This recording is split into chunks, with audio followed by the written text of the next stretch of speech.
Hey race fans, it's race day, top 5, with me, Frank 5. Where do I begin? Oh my goodness gracious me. What a way to start the playoffs. Oh my goodness. Rack after rack after rack after rack after rack, and like back and forth. All these guys in the playoffs having so many problems. But somebody's on fire, and it's not one of the big three. It's the deuce again. Number 1, Brad Keselowski. That's 3 in a row. Where in the world has Brad Keselowski been all season? People have been wondering, when's he going to win? When's he going to win? Because he hadn't won the first 24 races. Then he goes to Darlington and wins the Southern 500. Then the following week, he wins the Brickyard 400 on fresh tires. And today, he just like runs in the top 15 in the stage 1. Then he jumps into the top 10, and then he wins stage 2.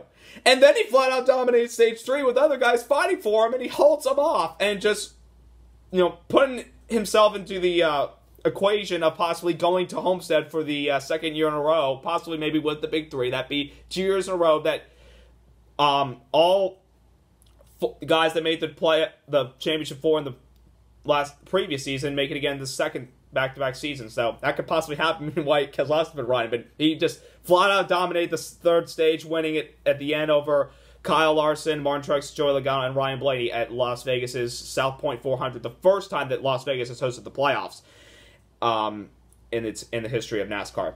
Number 2, Martin Truex Jr. had probably the best car overall. He won stage 1, but unfortunately, things really weren't going his way in stage 3 for him to have a chance to win. I mean, there were times like thinking, oh, Truex is going to win this thing. It's not going to be Keselowski. It's not going to be anybody else. Unfortunately, Truex just wasn't able to get by Keselowski in the restarts. I mean, as crazy as those restarts were, it was tough to pass. I mean, aerodynamics is a huge factor in the mile and a half. So, a good day for Truex overall. He will be seated second in the standings after the day with Keselowski's win pushing him to the round of 12. So it's a good day for Truex, about 65-plus points above the cut line. He should be probably safe. He may lock himself in next week at Richmond, depending on what happens.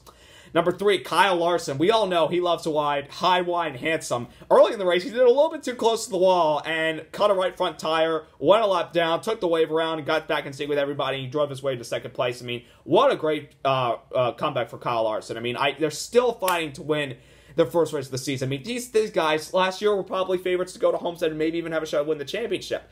And since then, they kind of lost the fire and everything. They've been trying so hard to try and get to Victory Circle. They haven't done it this year. They were good early in the year.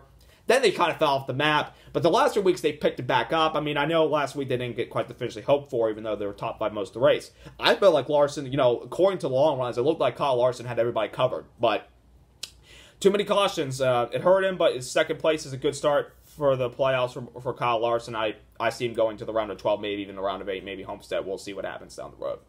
Number 4, Kyle Busch. Hate him?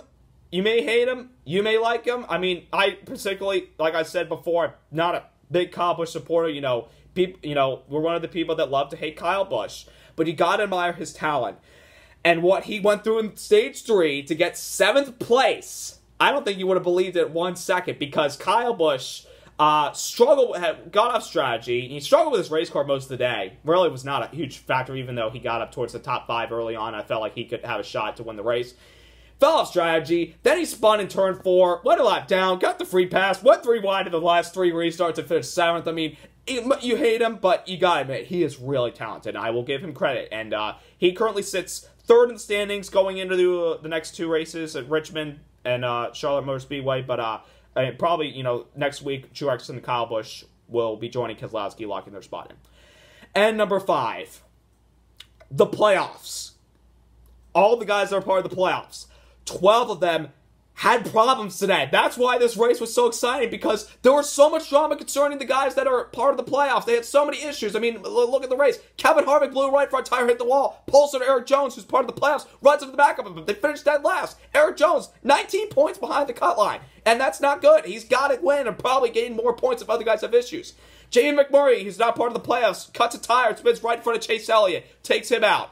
And then the latest race, we had Kurt Busch tangled together with Jimmy Johnson, Alex Bowman, and Clint Boyer. We had those guys get together. They were just basically back and forth. Denny Hamlin right into the grass and off of turn 4. Like, literally, one caution after his teammate Kyle Busch spawned. So many guys in the playoffs had so many problems today. They've got to rebound going into the next race at Richmond. They've got to win or gain more points than everybody in front of them that were able to finish the race cleanly without a single down of the race car.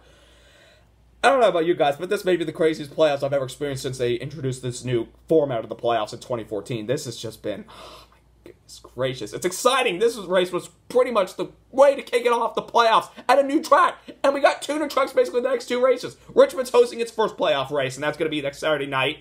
And then we go to the Charlotte Roval, the Motor Speedway with a little mini road course part inside, and we're going to be part of that. It's going to be these next 2 weeks are going to be crazy. And these guys that are below the cut line or, had bad finishes but are still above the cut line, have got to rebound. Finally, to recap Chase Elliott, we got running in the back of McMurray. There's nothing much we could do, but, come on, Jamie McMurray. You should have pitted. Just a little frustrated, because we had a really good race car. We had a top 5, top 10 car the whole day. The good news is, for Chase Elliott and all fans out there, including myself, at the end of the day, if you look at all the other guys that had the problems, Chase Elliott is 14th in the standings. But he's 9 points behind the cut line. He can make that up. He can make that up. The big question is, how well does he run at Richmond? And the Roval. Because nobody knows what to expect of this Roval. Even though we did a little testing, we still don't know what to expect. Richmond, we know what to expect because we've raced under the lights, and this is a night race. So we'll see what happens. But I think Chase Elliott can make up these points. And I think he is going to get into the round of 12. I have him making it into the round of 12. I have him probably making it to the round of 8 if he's able to. I think he can make those points up if he has solid runs. Because these extra races for guys like Austin Dillon and maybe Eric Almirola and Clint Boyer, I don't know about those guys. I really don't. So we'll see what happens. But coming up is Richmond. I hope you all enjoyed this Wreckfest. This was a great race and a great way to start the playoffs. Don't forget to subscribe. Don't forget to like. Congrats to the Deuce and Brad Keselowski, who's basically the hottest cat right now and the start of the playoffs. I'll see y'all for a little under the lights, short track, Saturday night action at Richmond. Until then, have a nice week.